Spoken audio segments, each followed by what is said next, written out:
The following episode contains open and honest discussions about men's mental health, including topics such as depression, anxiety, trauma, and suicide.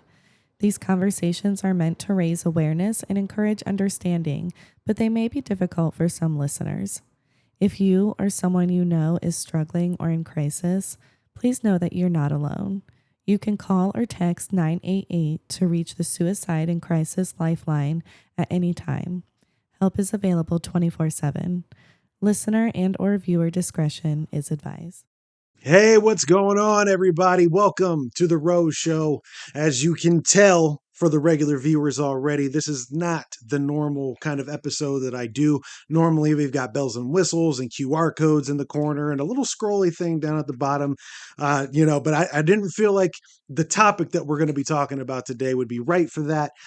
So don't adjust anything. What you're normal to is not here on this one, and for a good reason. It's because, like I said, we're talking about a real serious subject today. And before I turn it over to my guests to introduce themselves, I do want to first and foremost publicly say thank you to both of them for taking their times out of their busy schedule to talk to me about this subject. It's about something that we all deal with what we're going to be talking about today when it comes to life, when it comes to loss and recovery and hope that keeps people going. And on the opposite end of that, things that make you feel like, there is no hope, or where can I go to get help? And a lot of people get stuck on that. And I know it's not specifically in the area of men, of women. It's both genders per se. But for some reason, and this is my personal opinion speaking to me, I feel like there's a stigma around men who try to find help in these areas. And they feel like they have nowhere to turn to, or they can't express themselves because nobody understands them.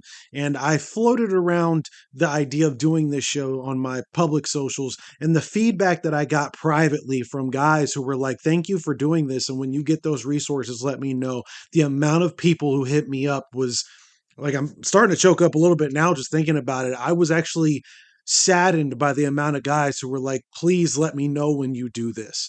And it's a real problem. Since I started putting together this episode, I actually had somebody I've known since I was 12 years old um, take their life, on top of somebody at the beginning of this year who took their life that impacted us all in a real big way in the friend circles that it is. And it seems the older I get, it just the more I wonder if these people would still be around if they had resources or somebody to go to. And granted, that's a hypothetical situation that we can put in our heads and we'll never know. But the reason why I want to do this is to raise awareness and let people know there are places you can go to, and outlets and forms that you can reach out to. But anyway, that's enough of my super long intro. Let's go ahead and start at the very top to my left. I'll let you do the name introductions and tell us a little bit about yourself and why you're here today, and then we'll go from left to right. Actually, be from left to right. We'll start with you, my man. Hi, I'm Brad Reed. I'm Associate Director and Chief of Community Engagement for the Tri-County Board of Recovery and Mental Health Services. We're in Miami, Darke, and Shelby County in West Central Ohio. All right. And my name is Tony Coder. I'm the CEO of the Ohio Suicide Prevention Foundation. I'm so glad to be on today. Thanks, Jay. Hey, it's my pleasure and honor. Well, Brad, let's go ahead and start with you, and then I'll do the follow up with Tony. Brad, how did you get into this line of work, and was there anything that inspired you to do this, or was this something that you just always been passionate about, or how did that road start for you? My path is a long and circuitous one, I guess. This is actually my fourth career. I started out of college ages and ages ago in the publishing business, local newspapers first, and then more national publications, which got me into the back end of the publishing business, which led to some digital design work, some web work, which led to a teaching career at a local community college that I did for a long time. I had my own media business back when digital media was new. And then the position that I had at the community college was discontinued, and found myself, needing something for the last 15 years or so of my working age, and just happened to find a position with the Tri-County Board for managing their website, for managing their publications, for doing public speaking, education, and training. Everything that I had done in the previous 30 years just fed right into this position. And it just felt like it was something I was meant to do. I had kind of a vague understanding that while I was in high school and in college, my mother had worked as a volunteer for the local crisis hotline. I never really knew what that entailed. I was really not in the house when she was doing it. I was, away at university. But when I got here, it was going through some old records, and I found that she had actually received some awards for being, volunteer of the year for the mental health site, and actually led one of the levy campaigns. Were partially levy funded, and she did that. So it was kind of full circle, and I didn't even realize that until after she had passed away. So it gave me a little bit of closure on that. But I'm not a clinician, and I should say that up front. I'm not qualified to diagnose anybody. I'm not qualified to treat anybody, but in this position have had the opportunity to learn training programs such as QPR, suicide prevention, a training that we'll talk about more in depth after Tony gets his introduction. Mental health first aid, I've done that. Just all kinds of opportunities to learn about mental health, mental illness, the resources available locally and nationally. And I feel, just really privileged to be able to do things like we're doing today and come on and talk to them. Nice. It's funny how sometimes what you're meant to do is something that you didn't even think that you were going to do it, right? I think if you don't hold on too tightly, then you're more likely to find the thing that you were really meant to be. Absolutely, absolutely. Tony, same question to you. What put you on the path to the career path that you're on right now? So I was actually in the political world. I worked for a couple of governors, worked for an organization that was created by a former congressman and was doing well. And my son had a suicide attempt. And it was something that, and I was doing mental health policy. So from the policy lens, I could understand, okay, if you do this, then this should be the next step. And I got my life flipped upside down. I was now a family member utilizing the mental health system. And what I found was that going through this process, it really is tough for families if you don't know. I mean, I was connected, and it was hard to understand what the next steps were. What do I do with my son? And and then there's also this self-loathing that, oh my God, what kind of a dad was I that my son got this? It was then I had to understand mental illness is a mean disease. This is not about some, the families I work with are the greatest families in the world. Loving, caring. Mental illness is just mean disease, and it'll beat you to your knees. And that's where we have to do a better job of helping people find that care. Yeah, sure. And you kind of, for lack of better words, triggered something inside of me when you were giving your intro of how you got on this path. I was, as a young adult, even well, I shouldn't even say young adult, even as young as a child, preteens. Every time something tragic would happen or something that I would perceive to be tragic, I would always go to my mom or an aunt or uncle, and I always go, okay, what do we do from here? Just for guidance. And then in 2006, my oldest sister, Mandy, died in a car wreck. And I remember, again, I would always ask adults when something tragic would happen, where do we go from here? And they would always have an answer. That was the first time in my life where I'd asked everyone around me. I remember it even to this day, almost 20 years later, being outside talking to family members and going, where do we go from here? And nobody had an answer for me. That was Mhm. the first time. I think I was 20. Yeah, I would have been 20 at that time. That was the first time in my life where nobody could tell me, where do we go from here?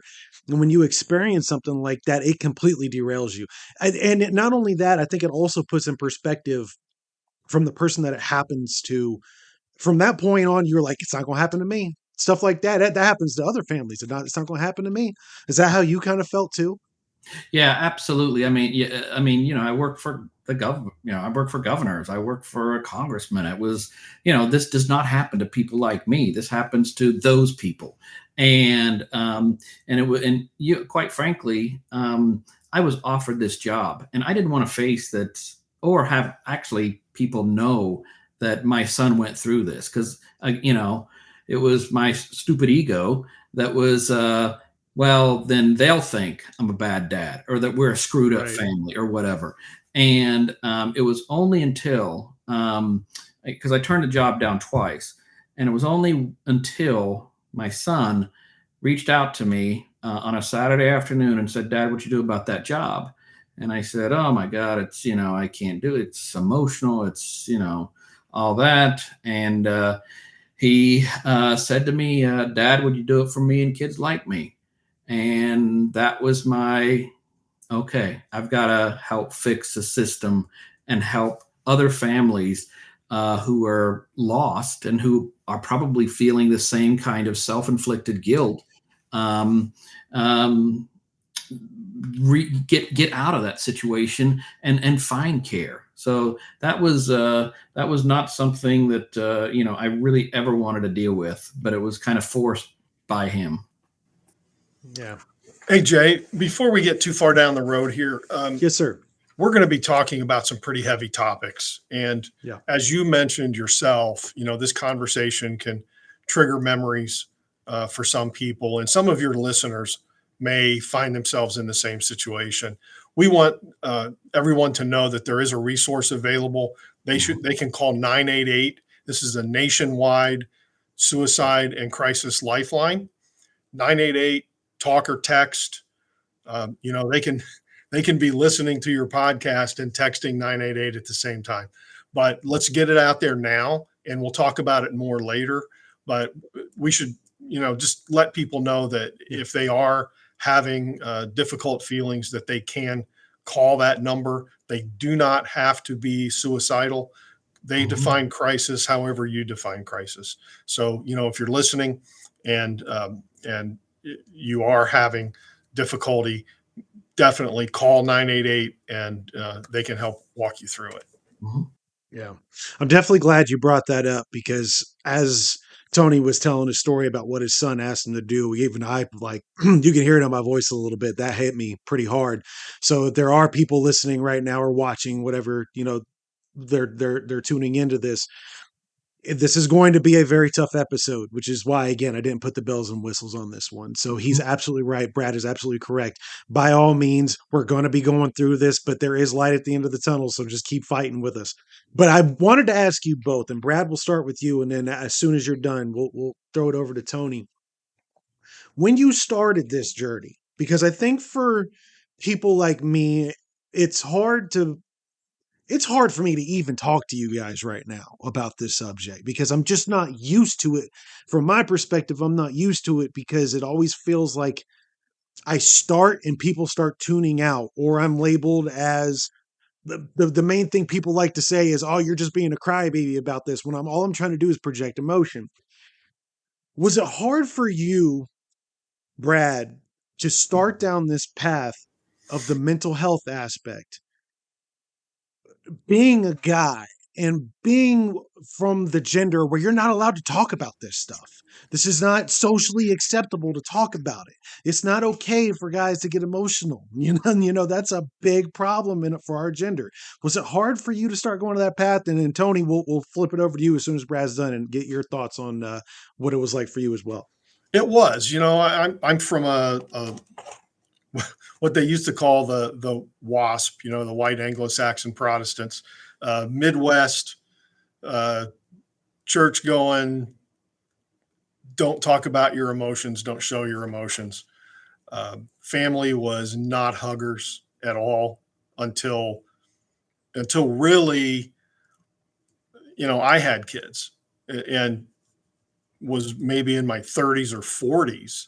We just didn't do that with my parents or anybody. It was not that we didn't love each other. We didn't have major issues or anything. It's just we were we were emotionally respectful of each other's spaces, right? Yeah. To put it in the most positive spin possible. When I started working with Tri-County and found myself at health fairs, at speaking engagements, doing trainings, and having conversations with people who have been through some really tough times, either themselves or close family members, especially when it was parents of children. Mm-hmm. This is going to sound really cold, but I had to learn empathy, right? I had to learn to express understanding and appreciation of someone's feelings without claiming to know how they felt. And you know, that's something that is part of our actual curriculum in some of our trainings is, you know, you can validate someone's feelings without having been in that position yourself, you know, and you never try to usurp the other person. You never say, you know, at least it's not something else. You know, we never try to do that. We don't try to you know, spin it to a positive, but you do have to kind of learn ways to be genuine and say, you know, I'm really sorry that happened to you. And what can I do to help you move forward? Um, it was something I literally had to learn to do. Some people are more natural at that. I guess, you know, the topic of this podcast is men's mental health. One of the reasons I think men struggle so much seeking help is because of that kind of cultural expectation that you don't express those feelings, that you don't show that empathy. It's always about perceived strength and, you know, imperviousness. And what I've learned over the last, you know, 12 years of working with the board is that the real strength is being able to be vulnerable, to allow those feelings in myself and to allow those feelings in other people without being uncomfortable about it, you know, to be genuine in the emotion. Yeah. And it takes a while. I mean, you know, one of the trainings that we did is about, it was mental health first aid. It was very widespread, very popular curriculum. And part of mental health first aid training is being able to ask someone the question, are you thinking about suicide? And, you know, the reason people have such difficulty asking that question is, you know, we call it the Pottery Barn effect. You know, you break it, you bought it. So if you ask somebody that and they say yes, now what do you do? Mm-hmm. Right. And having the training allows you to know what the next steps are, but that doesn't make it any emotionally easier to do.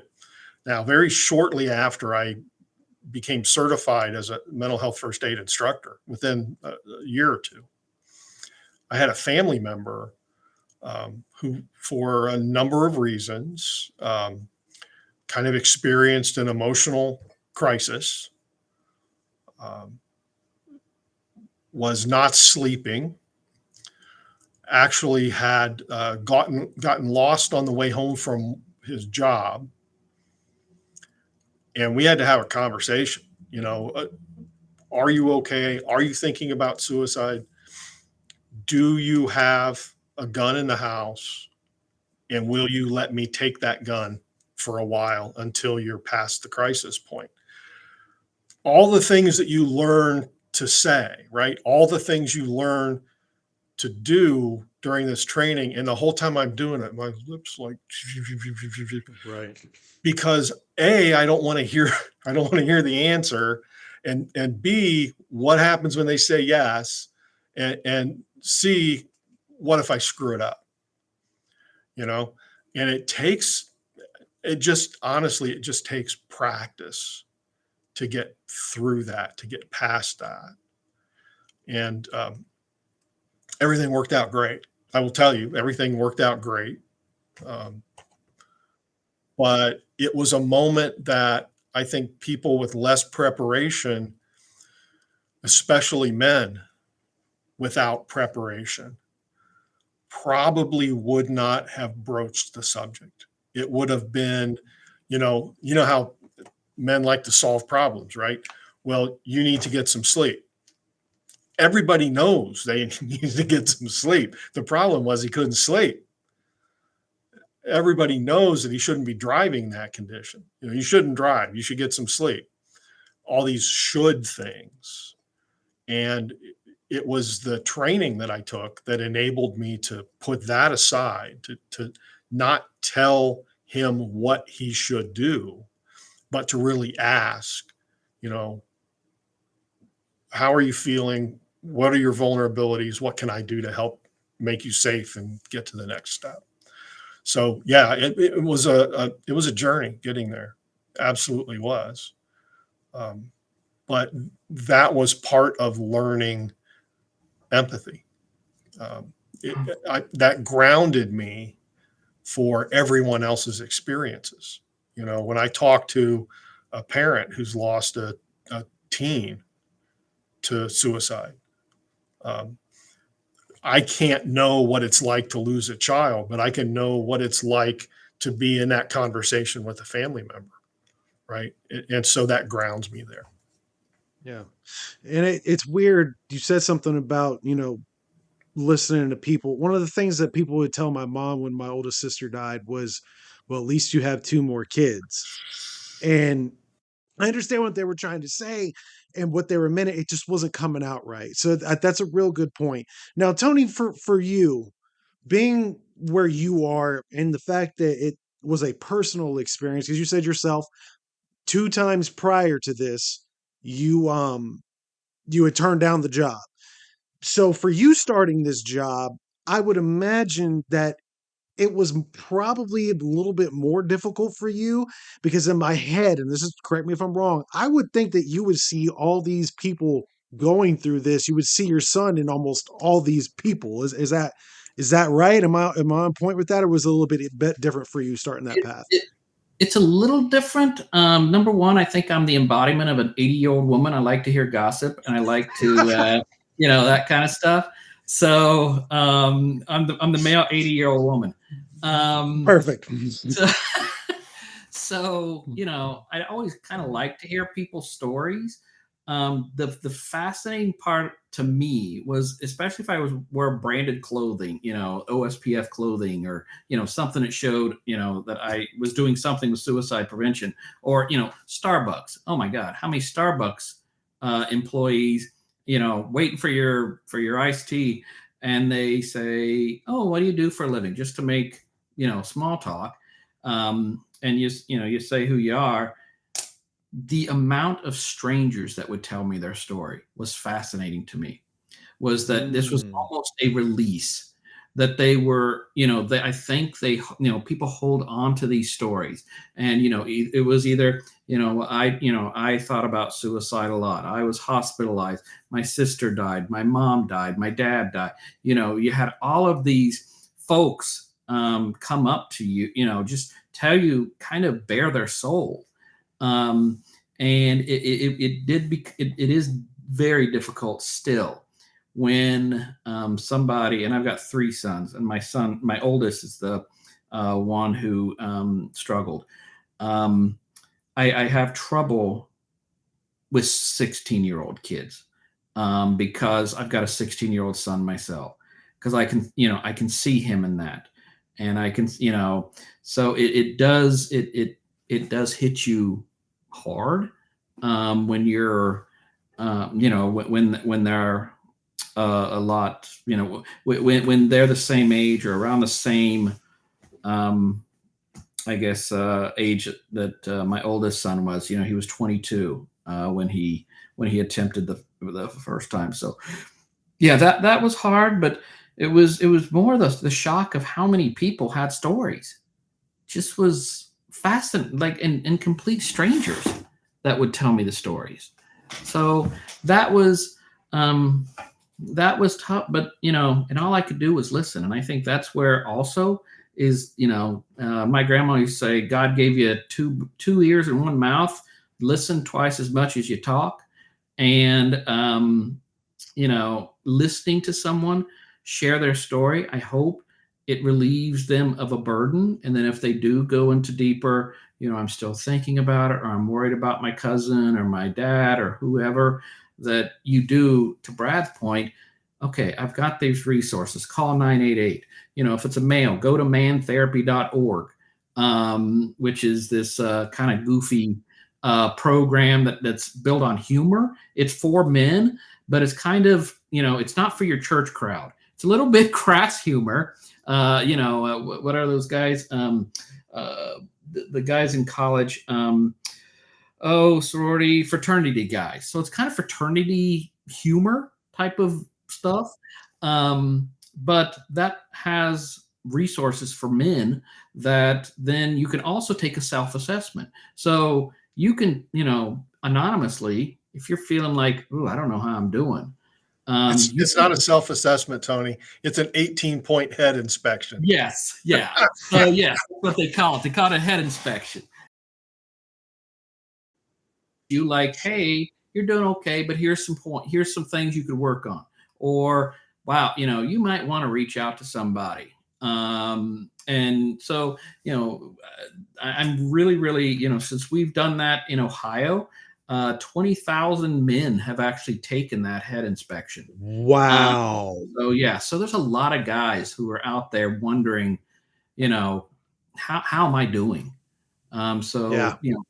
That's why I really appreciate this conversation, especially about men. Yeah.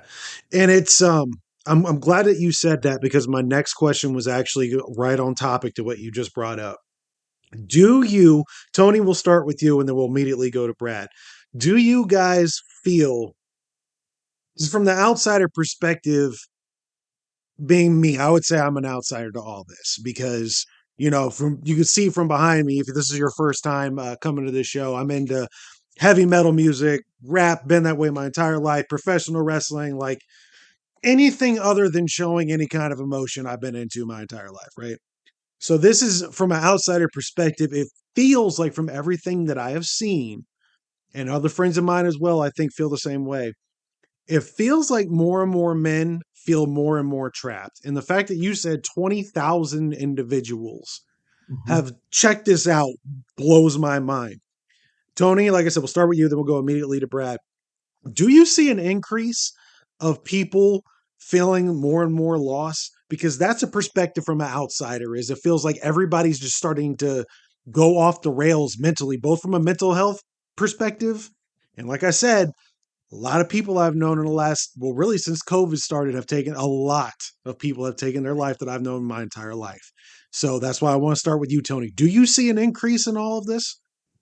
I see more people talking about it. And Okay. I think that people have always struggled, but it's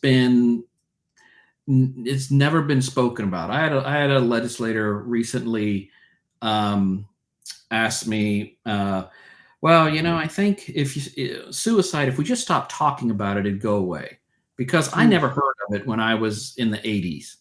And it's like, well, that doesn't work for high blood pressure. That doesn't work for heart issues. That doesn't work for, so many other health conditions. So not talking about it is the worst thing you can do. So I think that there is some issue, some things, the political environment, I don't care what side you're on, is just a mess right now, and puts so much pressure on, it used to be we could collaborate. Now it's, we got to hate, 50% of the country has to hate the other 50%, no matter which side you're on.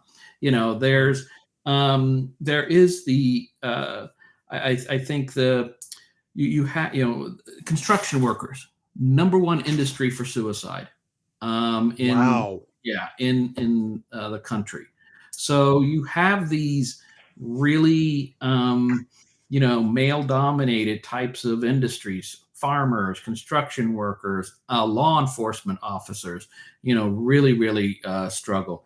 I think I don't know whether it's more people are struggling or if more people are like, man, I really need some help. So, that's kind of a roundabout way. By the way, is it going to be Seth Rollins or Cody Rhodes at the thing this weekend? Huh? I'm hoping for Cody, but I wouldn't be mad if Seth. Look, I've been a wrestling fan, and my regular listeners are used to me sidebarring in every single episode. So if you're new here, stick with it because it's just gonna happen. But listen, I've been a wrestling fan since I was 4. It was the earliest memory I've ever had was watching Big Boss Man wrestle on TV. I don't remember who he was wrestling, but I've been a wrestling fan. I'm 39 now, so I've been a wrestling fan my entire life. So you brought it up. We're gonna talk about it. I'm hoping that it's going to be Cody, but I won't be mad if it's Seth either. And yeah, that's one of my happy places. So when you said that, you see, I immediately perked up. I was like, "Ooh, let's talk about this." But anyway, Brad, let's go ahead and send it over to you. Same question: do you see an increase, or do you feel kind of like how Tony said? Are you just seeing more people willing to talk about it? I think both are true. One thing we have to remember is that we have more people now than we had 30 years ago. There are just flat out more people. So You're going to see increases in raw numbers. So, when we look at it statistically and we try to find a baseline rate, what's happening to that baseline rate per 100,000 people, for instance? What we see is that compared to 20 years ago, we are seeing somewhat of an increase, not a dramatic increase, but somewhat of a fairly steady increase in suicide rates. That is per 100,000. It's being driven oddly on 2 fronts. One is elderly people. In our per 100,000 rates, the 2 most frequent age groups are 75 to 85 and 85 and older. So, we're talking 75 years and up per 100,000 is the highest age group of suicide deaths among all age groups. Now, there are fewer 75 and up people. They often face, painful, debilitating illnesses. They often face financial hardship. They fear being a burden on their families. They fear bankrupting their families because of their illnesses. They have probably lost a spouse, if not 2.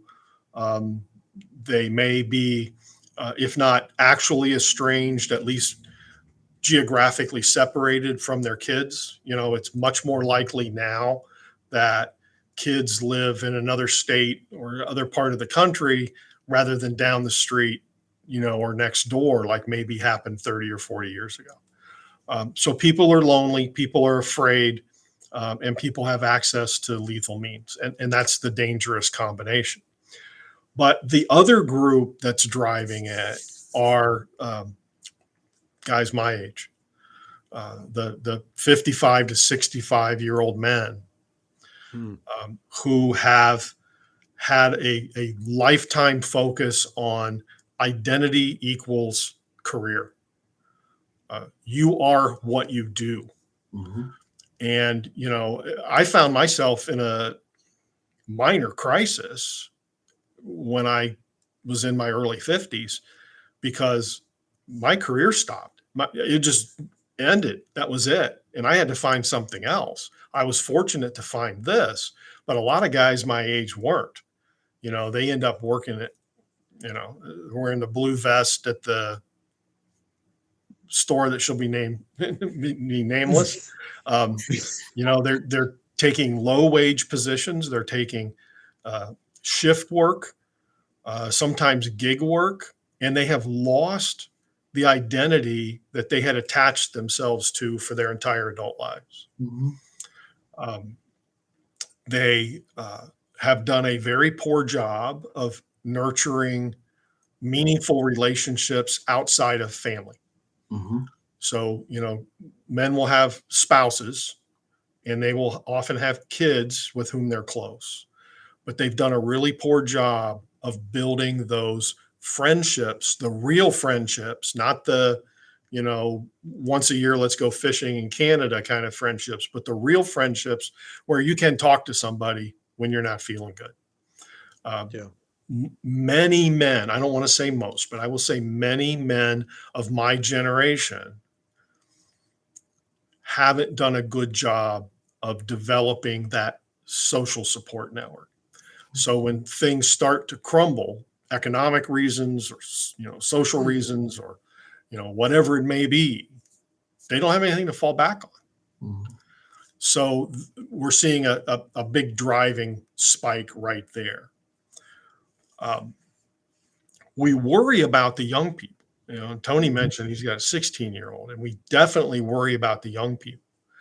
And we worry about the young people for two reasons. One is uh, they tend to be more impetuous.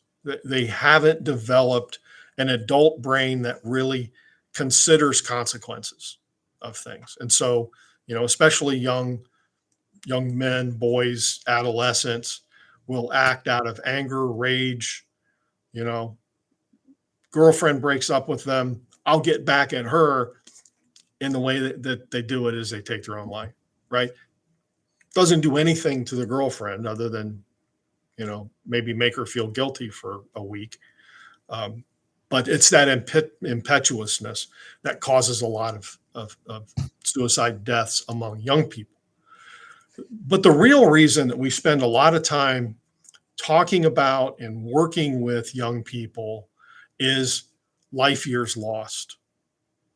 And I don't want this to sound cold and calculating, but if somebody is 80 years old and they die by suicide, the calculus is they've lost maybe, 3, 4, 5 life years. Sure. It's tragic, but it's not life changing for a generation. If someone is 16, 17, 18, 22 years old and dies by suicide, they've lost 60, 65 life years. That's 60 years that they could have been a parent, 60 years that they could have had a job and contributed taxes to their community and, built something meaningful, lost in that moment. So if it looks like we focus on the young people and not enough on the middle-aged men, it's mostly because of the life years lost equation. Now, that said, what Tony alluded to is that people are talking about it more. Young people definitely feel freer to talk about it. There's been a real generational change. I grew up in the 60s and 70s. Nobody ever talked about it. No one ever used the word suicide. Small town, didn't happen. Never talked about it. There were all kinds of euphemisms, died at home kind of things. There was so much stigma attached to that no one would talk about it. Families wouldn't talk about it, and it would tear families apart. Parents who lost kids would often separate. Families who lost kids would move away because they couldn't stand everyone in the small town looking at them and, feeling like they're all staring at us like there's something wrong with us. That was last generation. Now, my kids' generation, they're your age. They're kind of transitional. They're a little bit better about it. But their kids' age, the 9, 10, 11, 12, 13, 14, 15-year-olds now just seem generationally different in the way they are equipped to talk about feelings, in the way they are equipped to seek help, in the way that they can have really adult level conversations around this that is so hard for my generation and the generation that followed me to do. And let me give you an example. I have a 12-year-old grandson, just started in a new school, transferred to a new school at the beginning of this school year. Within the first 3 weeks, had a classmate, and we're talking, sixth grade, had a classmate who was talking about and making gestures that suggested self-injury. Mm. Me in the sixth grade, I like to think I would have probably ignored it. What's really true is me and my buddies probably would have been cruel little SOBs and tease the kid about it. Yeah, go ahead, do it. You know, what my grandson did was he and a couple of his classmates went and talked to the guidance counselor and said, we're worried about this kid. He's been making these things. And the guidance counselor was able to intervene. Wow. I mean, that story gives me goosebumps. Yeah. Because that's a 12-year-old who had the wherewithal to know that one of his classmates was struggling. Yeah. And needed adult help, right? That never would have happened when I was in the sixth grade. Absolutely not. And if I had said something, I probably would have been accused of being, a storyteller, a tattletale, or whatever it is. And it never would have gone anywhere from there. So I tell that story because I do think there's a generational shift that's happened. And ironically, I think it happened partly because of what happened during COVID. Yeah. When we talk about statistics, and Tony will back me up or correct me one way or another.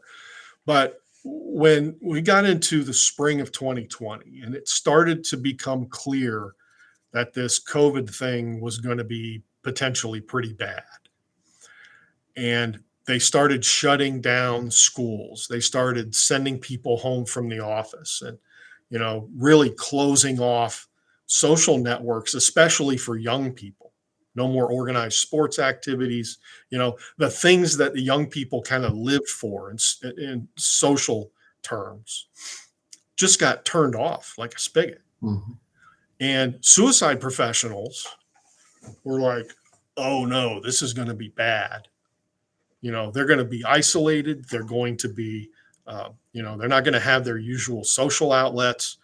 We're going to see a real spike in suicide attempts and deaths. And a year later, we looked at the data and it went the other way. Mm-hmm. Went down. Wow. It dropped. And everyone's like, that doesn't make any sense. Well, it does make sense, because when we started saying this is going to be bad, every organization posted a hotline. If you need help, call this number. Every organization was checking in, and it was, you're isolated during shutdown, check on your neighbors, check on your family, check on your friends. Right. Everyone was being told to check in. And I think the additional protective factors that were put into place in the summer of 2020 and carried through really the next 9 months prevented that spike that everybody thought was going to come. Yeah. Tony, does that sound right? Yeah, it's funny. There's research done out of the University of Washington that shows that anytime there's kind of this national disaster, whether it's 9/11, whether it's COVID, these national events that seem to impact us all, suicides actually drop because of what Brad is saying. Because we all feel like, oh, we're doing this for we're all in this together, and we all have this purpose, and we've got to make it through. And then as we start going, that feeling starts fading away. We go back to our old problems of, I didn't make a difference, or, oh, I'm not that important, or I don't, I'm not worthy. I think the other thing that really drives men suicide, and I was talking to a guy today, literally right before the show, was he's struggling with mental health, and he's like, Tony, I don't want to talk to anybody. I don't want to see I don't want to see a counselor because they're going to lock me up. And there's this, and some men, and we did some focus groups as well. They just don't know what happens next. When you go to a physician, you go to a doctor, you break your arm, you're going to get a cast, you're going to be out, in 2-3 hours. What happens when you have a mental health crisis? The vast majority do not require any hospitalization. It is, some counseling. It's working, with building some strategies, all that kind of stuff. Very, very few folks. But there are cases where hospitalization's needed, just like any other health condition.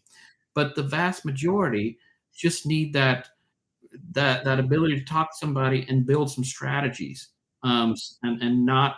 So I think there's a big misconception, especially among men, that I'm going to be locked up in a rubber room and they're going to put me in one of them jackets, and then I'm going to really be embarrassed, and my wife's not going to love me, and my kid's going to think I'm crazy, and all this other stuff. So we've got to also break that kind of stigma. That's rare that you end up in a hospital, but if you are, hey, it's needed. So it's so rare that many people who need hospitalization can't get it because there's just no beds. Mm-hmm. There again, I keep going back to my childhood, but I used to watch a lot of Saturday cartoons, and almost every week on the Saturday cartoons, whether it was Tom and Jerry or Bugs Bunny or Roadrunner or whatever it was, there was that trope of, this white van pulls up, these two guys in white coats jump out with a big butterfly net, and they grab the guy, they put him in a straitjacket and toss him in the back of the van. And that's what Tony's alluding to. That never happens. Mm-hmm. It never happens. I tried it with my ex-wife and it didn't work. So.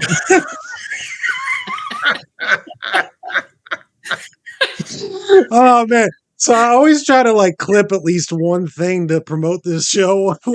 I think we're going to use that one for sure. But okay, so to follow up on something real quick, because you guys made a lot of good points. And the main purpose of this, although we kind of danced around it, is men's mental health. Both of you, and correct me if I'm wrong, there's a reason why I'm asking this, it might sound redundant. Both you guys would consider yourselves professionals in your field, correct? Mm-hmm. Yes? Okay. So for the audio only listeners, they both nodded their head correct. Yes. And the reason why I'm asking. Yeah. And I want to emphasize, for the limitations of my field, that is, as a professional communicator and trainer, yes, I am not a counselor. I'm not a clinician. Yes. Right. The reason why I'm asking this is, in your professional opinions, because I think that this is going to do a lot of girlfriends and wives and mothers and sisters a lot of good to hear this, if I'm even accurate. But I feel like I am, just knowing guys. In your professional opinions, from the people you have interacted with, do you feel like men have these crises, whether it be thoughts of suicide, whether it be thoughts of mental health deteriorating, is the fact that they feel like they can't go to the people closest to them because nobody's going to understand, or the fact that they feel like they're not heard no matter how hard they try to get people to understand, is a contributing factor to why some of these people end out the way they are? Brad, we'll start with you and then we'll go with Tony. Yeah, I'll start with a specific and then I'll work to the general, if that's okay. Okay, sure. Tony mentioned earlier that one of the high-risk groups are law enforcement officers and first responders in general. What we have found, and we do a lot of training for law enforcement and first responders, what we have found is that many, many, many of them, if not most, are reluctant to talk about their darkest moments with their families, not out of a sense of isolation, but out of a sense of protection. Mm-hmm. I'm not going to tell you, my wife or my kids, I'm not going to tell you the absolute horrors that I saw today because I don't want you to have that burden in your head. Mm. Right. And I think to a lesser degree, the male ethos in the United States is a little bit like that. Mm-hmm. Part of my job, and I'm being the stereotypical American male now. Part of my job as head of household is to protect the rest of the household. And if I expose the rest of the household to the cracks in my psyche, to the dark thoughts that I'm having, that exposes them to the danger. And I've not fulfilled my job. Where we've had some success with the law enforcement first responder community is finding champions within that community Mm-hmm. and connecting them to resources outside their families to get them started to thinking about why it's important to include especially the spouse. And then there are organizations, Save a Warrior and others, that actually do programs for first responders and their spouses to make sure that they get that connection back. But you know, that stereotypical male protector doesn't allow them to share those negative thoughts with their families out of a sense of protection.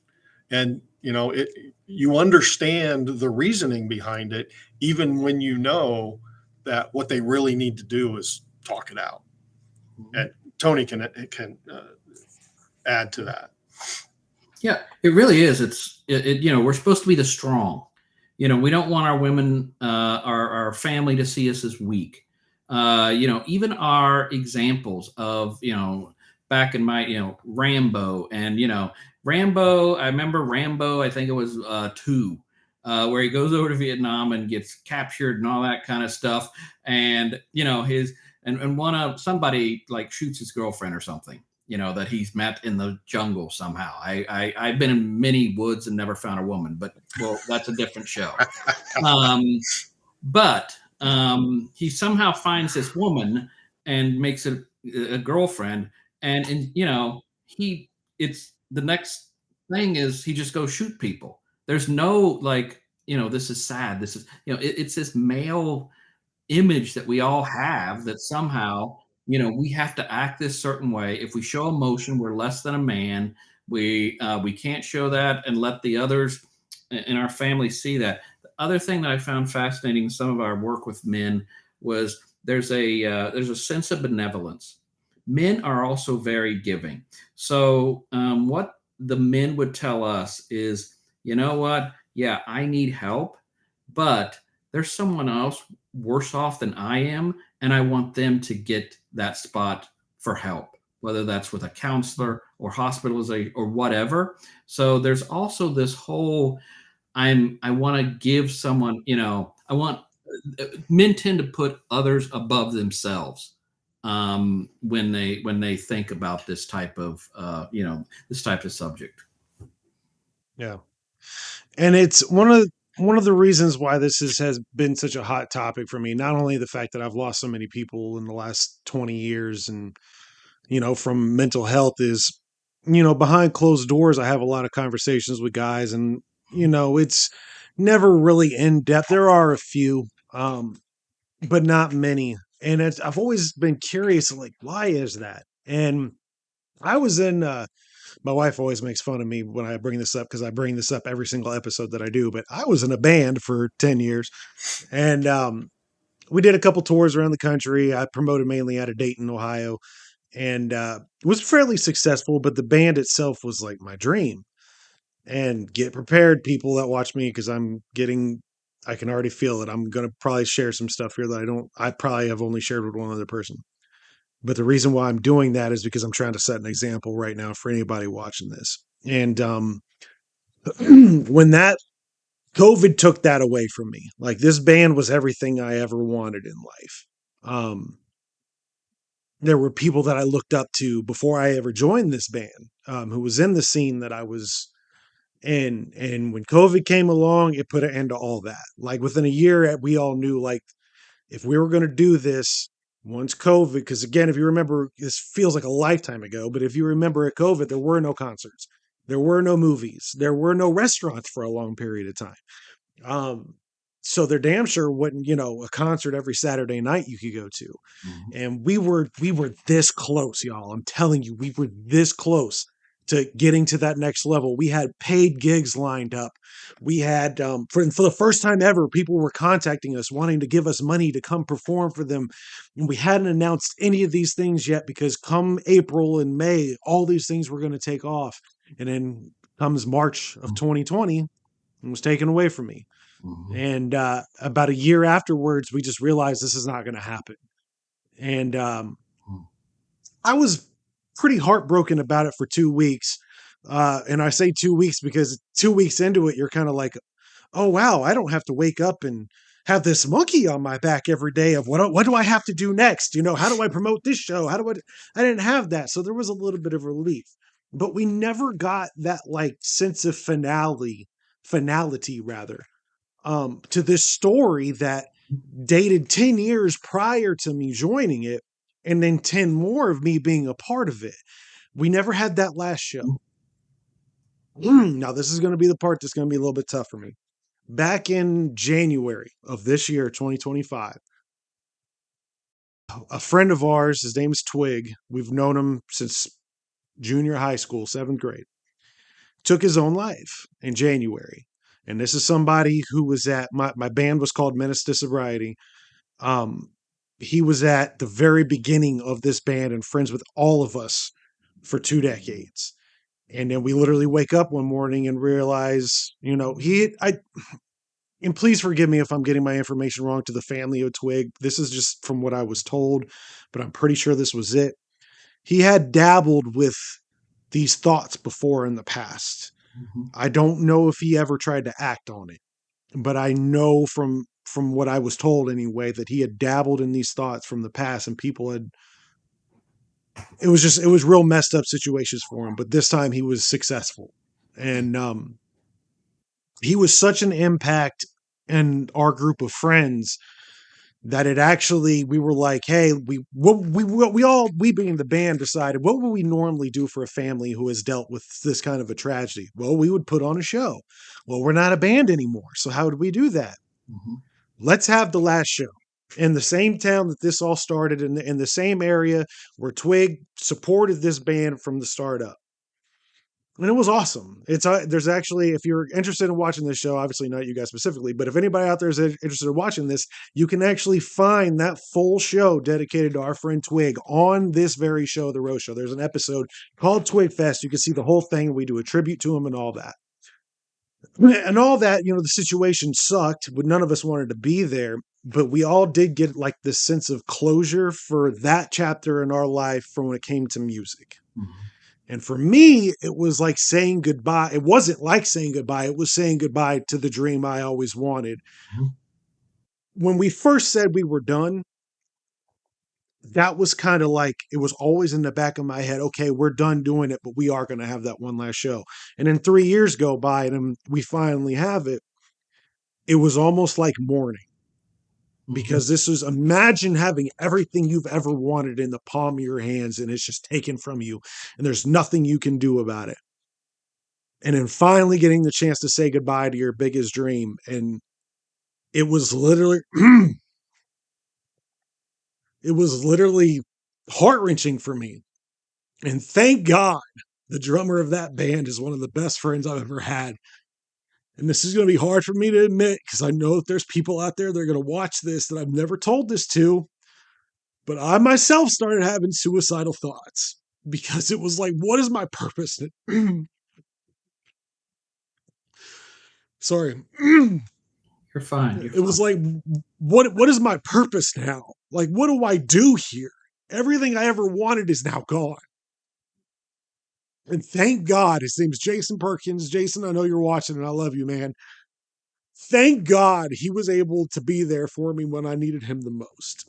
And one of the reasons why I'm passionate about talking about this kind of stuff and reason why I'm so grateful that you guys are willing to do this is because I wonder if our friend Twig didn't have that person that he felt like, granted, he could have messaged any of us, but did he not feel like he had that person? You know what I mean? Like, I knew I had that individual I could go to. Mm-hmm. And I guess the reason of me bringing this up is, do you guys kind of feel like that's how a lot of this stuff goes? Like, people just don't, they know that there's people out there, but they just don't feel like that? Or is that an emotion that's singular to me, I guess, is the question that I'm asking in some weird way. Any of you guys could take over at this point, because I just kind of went on a tangent. I apologize, but yeah. First off, thank you for sharing that. That's where, I think these conversations are so important because, you talk wrestling and heavy metal and everything you've shared earlier. And, to share this is really something, you hopefully have, with some of your listeners, they can say, wow, Jay felt this too. It's okay for me to talk about it then. Right. I think the other thing that, I've heard that suicide is the perfect intersection between loneliness and burdensomeness, which are two separate concepts. Loneliness means you have nobody. And your friend Twig, obviously had you, had the band, had all of this. It's the burdensomeness is where this perfect intersection happens. Well, if I tell these people somehow I'm going to be a burden to them, and I don't want them to feel bad. It goes back to that whole benevolence thing that, I would much rather not burden my friends, my family, whoever with these thoughts I'm having.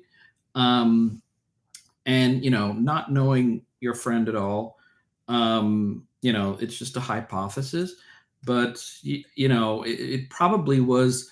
I've heard a lot of times suicide is a very selfish act. In my opinion, it's not at all. I think it's actually a very sadly, in a sad way, it's a very giving act that, what, I'm not going to burden you with my problems. So it's easier for, I've had a lot of folks who are suicide attempt survivors say they'll be over it in a week. I've read suicide letters. People will just be over it in a week. Everybody will be better. And, I won't have to burden them anymore. So, helping them, I think, understand that, number one, you're never a burden. And I would much rather have someone, quote unquote, burden me with their issues than ever go to their funeral or have a show like yours. So, that was my initial reaction. Sorry, Brad, I talked too damn long. Yeah, no, that's fine. Obviously, we didn't know Twig, but anybody with the name Twig is automatically awesome. But I think there's a kind of a hidden truth here is we never really know the full extent of what's inside someone's head. And I don't know if you've ever heard the name Kevin Hines. Tony obviously has. Without too much detail, and folks can look up Kevin, it's Hines. Kevin is a survivor of a suicide attempt. Actually jumped off the Golden Gate Bridge at the age of 19 he was having a mental health crisis moment and survived it. He was one of, a very small percentage of people who survived something like that. And he used the fact that he survived and it didn't happen overnight. This was, years of hospitalizations and rehabilitation, both physically and mentally and emotionally. But he used what he learned in that process to tell his story so that he could teach other people. And we were fortunate to have Kevin Hines in our area a couple of years ago. And I was kind of the coordinator of the event. So I drove him back and forth to his hotel in between speaking engagements and had a chance to talk to him one-on-one. And, we're driving down the highway. It's dark. He's working on his phone because he's always scheduling the next gig, right? With his wife, he's always scheduling the next thing. Where am I going to be tomorrow kind of question. And he kind of let out a, kind of that sound. And I said, "You okay?" And he said, "It just hurts." And I said, "Physically or emotionally?" And he said, "Both. Constant, all the time." But what he said was, even now, 25 years on from the event, he still has suicidal thoughts every day. It's the nature of his disease. Mm-hmm. But he has learned that he doesn't have to act on it. And that's a hard thing. Yeah. When people first start having these thoughts, it's not because he said, "I didn't want to die. I just wanted the pain to stop." Yeah. And that's the only way he could figure out to make the pain stop. He says, "I didn't want to die." By learning to not act on his impulse, by learning to not act on those intrusive thoughts, he's had just a remarkable career. Mm-hmm. You need to look up his story. It's really amazing. Yeah. But my point is, with Twig, you don't know what his pain was. Mm-hmm. Right. You may never have known what his pain was. Kevin didn't feel like he could talk to anybody about it, mm-hmm. except that he was waiting for somebody to ask, mm-hmm. "Are you okay?" Right? "Are you okay, Kevin? What can I do?" And because we're Americans and we respect each other's privacy, we tend not to ask. We see somebody on the bus who's, having a moment. We see somebody on the bus, or we see somebody in a grocery store or a restaurant, and they appear to be struggling. Our first instinct, our first cultural instinct, is give them their privacy. Turn away, don't look. And maybe what they want is somebody to come over and just say, "Are you okay? Is there anything you'd like to tell me?" Isn't that what Kevin said, that he was walking literally across the bridge to go to, and he was crying, and he said if one person would have stopped and just said, "Hey, you doing okay?" that it would have stopped him.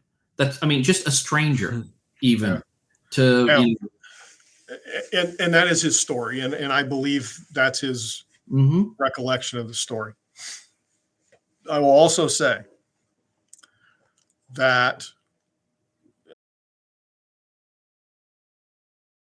Tony far more than I do, but both of us have a lot of conversations with people who've lost friends, family, to suicide or other mental health crisis or substance use. And almost inevitably, people will start beating themselves up, mm-hmm. saying, "I should have seen the signs. Mm-hmm. I should have known. I should have done something." Right? And maybe that's true, but maybe it's not. Our minds play really nasty tricks to us. Mm-hmm. And when we know the outcome of something, and then we remember the events leading up to that something, the things that directly lead to that event take much more prominence.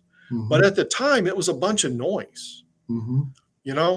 There may have been a half a dozen conversations you had with Twig that, mm-hmm. looking back, might have been, oh, yeah, that's what he meant.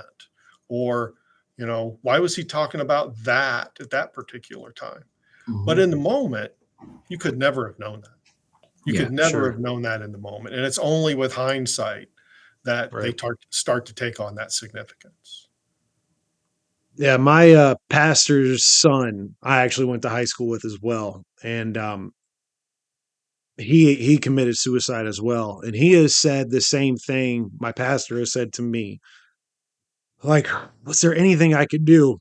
And it beats him up a lot, after the fact of, what, and being a pastor, I'm sure his first thought is, God, what the hell? And so yeah, you brought up a real good point there. And for me, at least, like I knew when I was going through that mentally after everything was all said and done, and I was just a fucking turmoil mess in my head for those couple of weeks. I knew I could hit up my friend Jason because I knew that he was going to tell me the truth, whether I liked it or not. But he was able to give me a perspective of what I was going through, and he could word my emotions, in a way that, like, he knows me like he's my father, even though he's only like 7 years older than me. He's not, he's not my dad, but that's how well that we've been friends. I mean, you're with somebody that long in a band, and you've been on tours with them.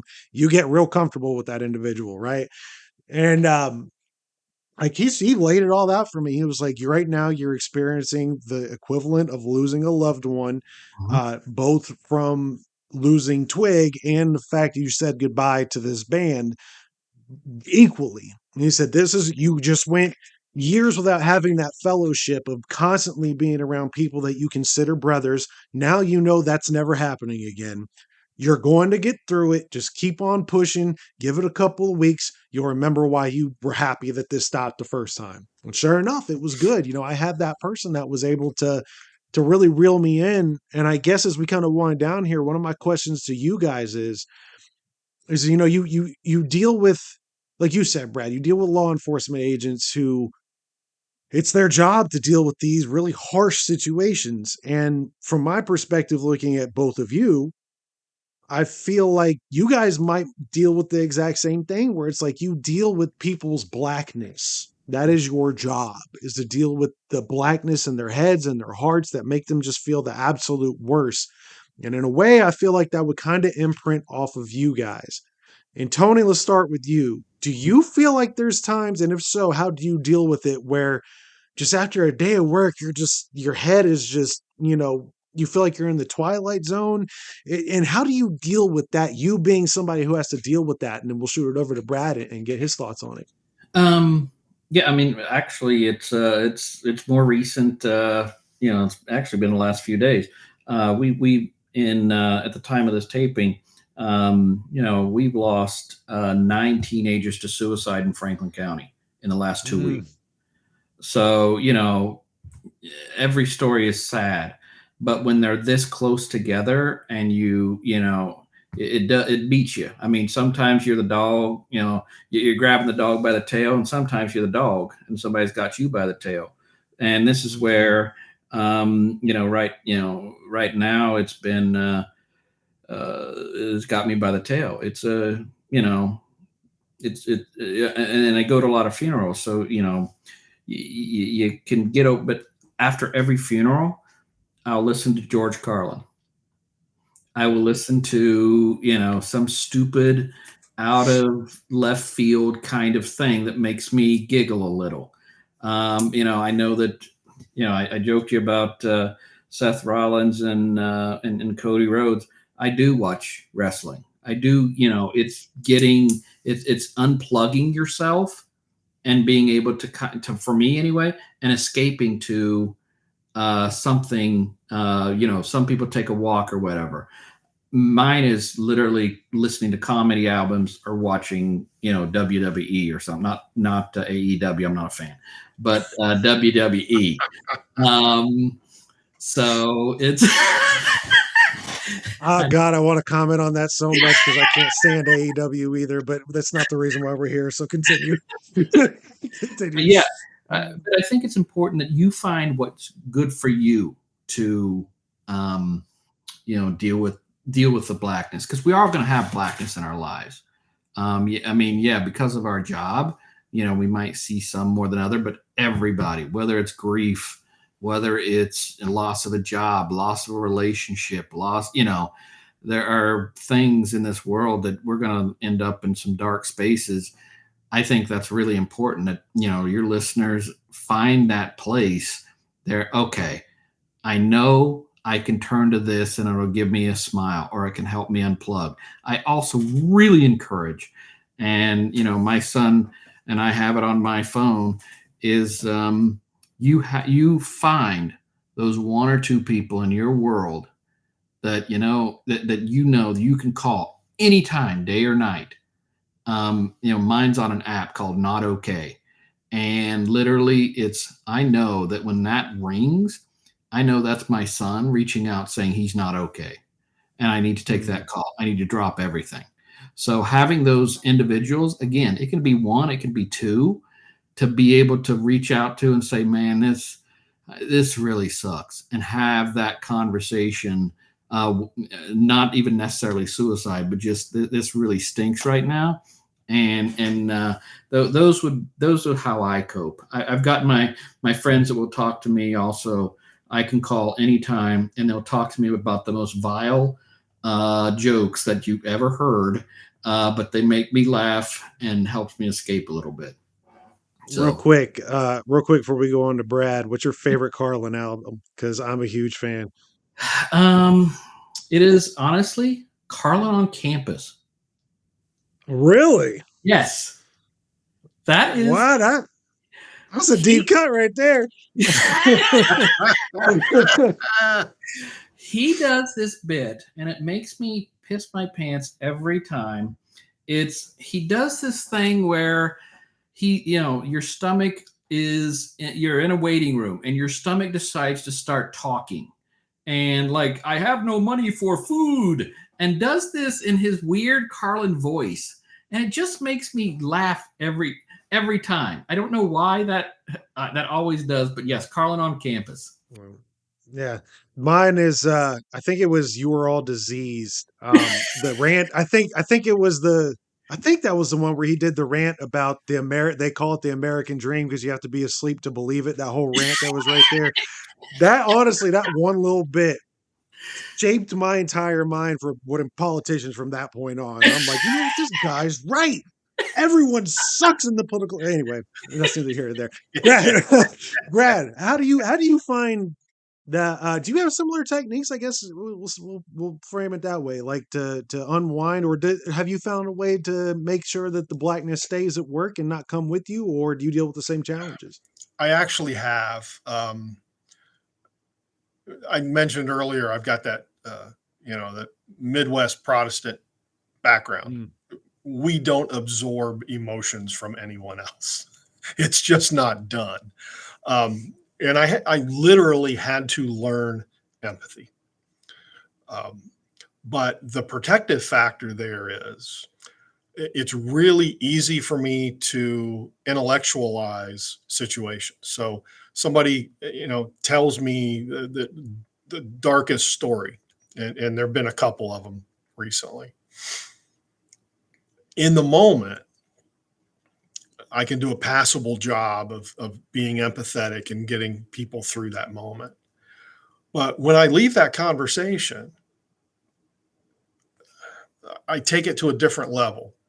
And I look at it as, here's another example that we can use to apply in future situations. And it's very much kind of an academic, intellectual approach to it. People's stories are data, right? To me, people's stories are inputs that I will use someplace else in some other form. And I don't attach myself especially to the emotional context of that. Whether that's good or bad as a human being, I don't know, but that's just the way I am. I'm also fortunate in that my wife of 46 years is a registered nurse and can take anything I dish out and can dish it back, and, has seen stuff that I don't want to think about. And right. if I have a difficult situation, I can talk to her about it without that fear of, I'm going to upset her worldview by sharing this bad thing. She's already seen all that stuff. So Yeah. I have that relationship that I can kind of count on. And, like everybody else in this business, we rely on the dark humor. You just have to, and you, we have to be careful that it's in the right context and with the right people, because outside of that context, you come across as being a total asshole. Yeah. Right. But within the context, we all understand this is just protective. This is just venting. We don't mean it. It's just there to kind of give us that emotional release. So I don't struggle with sleepless nights too much anymore. Used to, 15, 20 years ago, I would let things get to me emotionally and I was less equipped to deal with them. As part of my position now, I don't know how this happened, but I have sort of become one of the leading figures in Miami County, Ohio, for mindfulness practice. And I do a lot of teaching of basic mindfulness practice, just stress reduction and, how to take control of runaway thoughts, runaway emotions, and things like that. And they're really easy to put into place. And you don't have to wear yoga pants, and you don't have to do the salt block things and the incense and the goats and all that other stuff. It's just really being aware of what your brain is doing.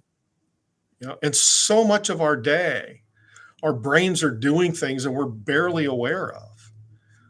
And when we start getting these intrusive thoughts, like, you go to bed at night and there's nothing else going on, and now all of a sudden these thoughts are blah, blah, blah, blah, blah.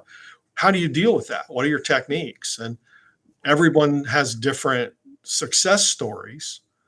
I use an app on my phone that helps me fall asleep. And it's just stories. And I listen to 5 minutes of a story and I'm out like a light. Whereas, maybe 15 or 20 years ago, I would have just laid there ruminating over something I said or something somebody said to me or something I have to do tomorrow, because I couldn't turn off the thought cycles. And now I've learned ways of turning off the thought cycles.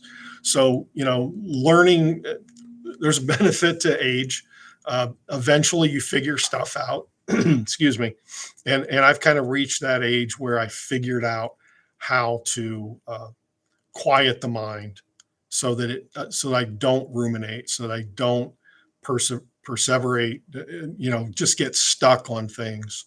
And the dark stuff kind of just doesn't stick. Yeah. Yeah. So last question to both you guys, and then we'll call it an interview since we're already getting close to an hour and a half, which thank you guys so much for taking this time with me today and having this discussion. This has been some really good stuff that I think a lot of people are going to find insightful. But I wanted to ask both you guys, because at the beginning of this, I started this out with a lot of the people that I know don't reach out because they don't feel like anybody's going to understand, or they don't know where to start. And Brad, we'll start with you, and then we'll jump over to Tony.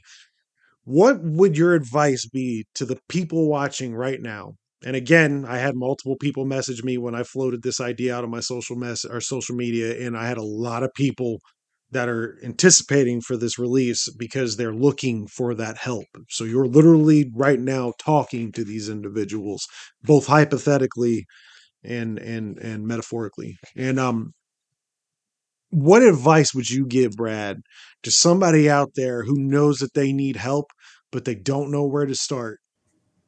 Yeah. And we mentioned it earlier. I recommend people start by calling 988. This is a national hotline. They define crisis any way you want to define your crisis. You don't have to be suicidal. You don't have to be in a substance use overdose situation. If you're just struggling, like I mentioned before, maybe it's 3 a.m. and I can't get to sleep because of the thoughts running through my head, call 988, right? They have, in Ohio anyway, and I think in most of the country, These are trained, licensed mental health professionals who answer the phone, and they will try the best they can to resolve the current issue on that call. In Ohio, the average length of call is something like 18 minutes. When's the last time you had an 18-minute conversation with somebody? Right? And they will stay on the line. They will work through what your next steps could be. Maybe it's a safety plan, like Tony was talking about earlier. Just who do you call when you're having issues? What helps make you feel better? What are the local resources that you can access? That's my first recommendation. Is call 988. Second is, one more thing about 988. It's as anonymous as you want it to be. Mm-hmm. Right? And this is a little bit of public messaging that we're working on right now. When you call 911, they have on their screen in front of them, they have your number that you called from. If you called on a cell phone, they can get you within about 10 feet of where your current location is. If you called on a landline, they know exactly the address associated with that landline, right? There's not much anonymity when it comes to a 911 call in most circumstances. 988 doesn't do that. 988, they may ask you where you're calling from so that if they need to connect to other services, they can do that, but it's up to you to share that. It's as anonymous as you want it to be. So if you're the kind of person that's having difficult thoughts and you don't trust someone else, or you don't have that other person that you can call at 2 a.m., call them. It's not that they're faceless, but it's nameless.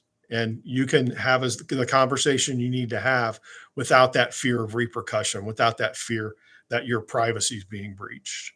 So that's my sales pitch for calling 988. The second thing I would recommend is say something to somebody. Mm-hmm. Maybe it's a coworker, maybe it's a supervisor at work, maybe it's a buddy that you're in the garage band with, or maybe it's just somebody in your fantasy football league.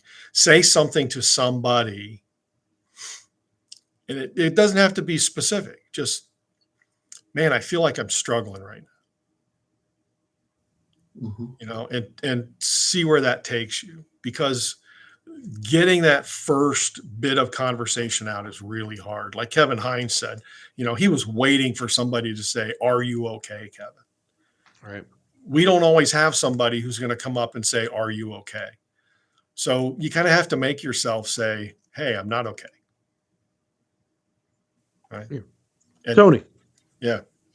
I echo everything Brad said. It's, 988 is a phenomenal resource, 24 hours a day, 7 days a week, 365 days a year. You feeling bad during Christmas dinner, somebody's going to pick up, usually under a minute. You get through the, press 1 for veterans, 2 for Spanish, but you'll be connected very quickly. And also, to what Brad was saying, I've been to a lot of funerals. The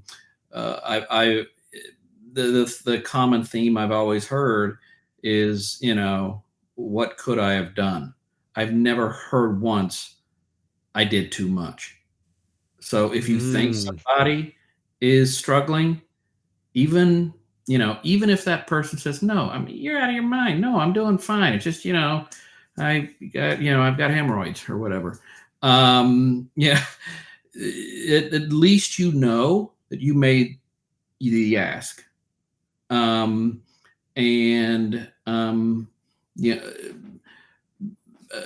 therapy. Go to man therapy. Again, it's anonymous. You get the head inspection. You can kind of test yourself, see how you're doing. It's not reported anywhere unless you want it to be, I guess. But it's totally anonymous. But I will also go back. Download an app.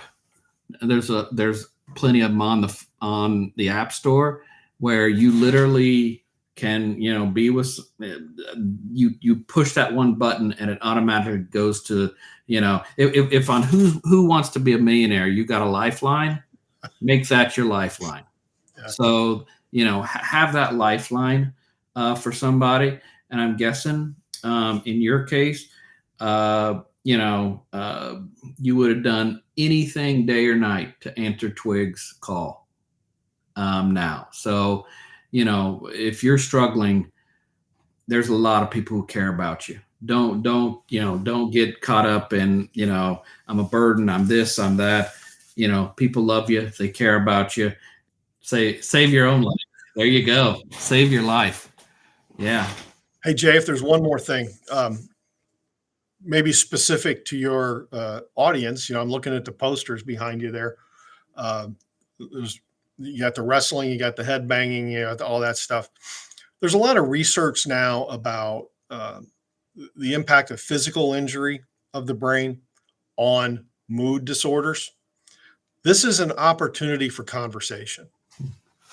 When you're talking about wrestlers who may be having unintentionally concussions in the ring, or people who play a lot of heavy metal or listen to a lot of heavy metal and are doing the head banging, over time that can cause actual physical injury in the brain, which can lead to conditions such as CTE, chronic traumatic encephalopathy. There have been a number of very high profile sports figures. Recently, 2 or 3 years ago, an Ohio State football player died by suicide, was determined that he had CTE.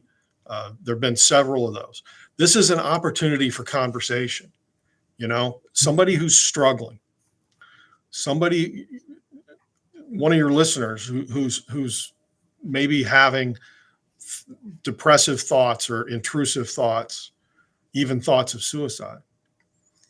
You don't want to say, hey, Jay, I'm having these intrusive thoughts, because, that makes you vulnerable.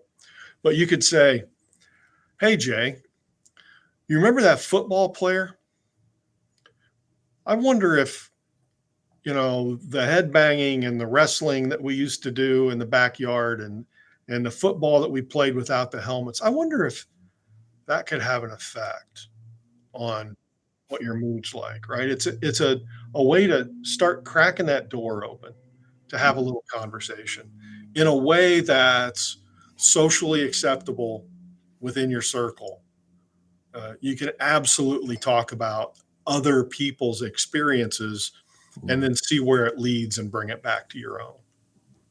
Yeah, that's a real good point, because actually the basis of our band had to have neck surgery from so much literal the movement of the head bang. It completely fucked his neck up, and he had to have completely reconstructive surgery. So that's a really good point. I didn't think of it like that. Yeah.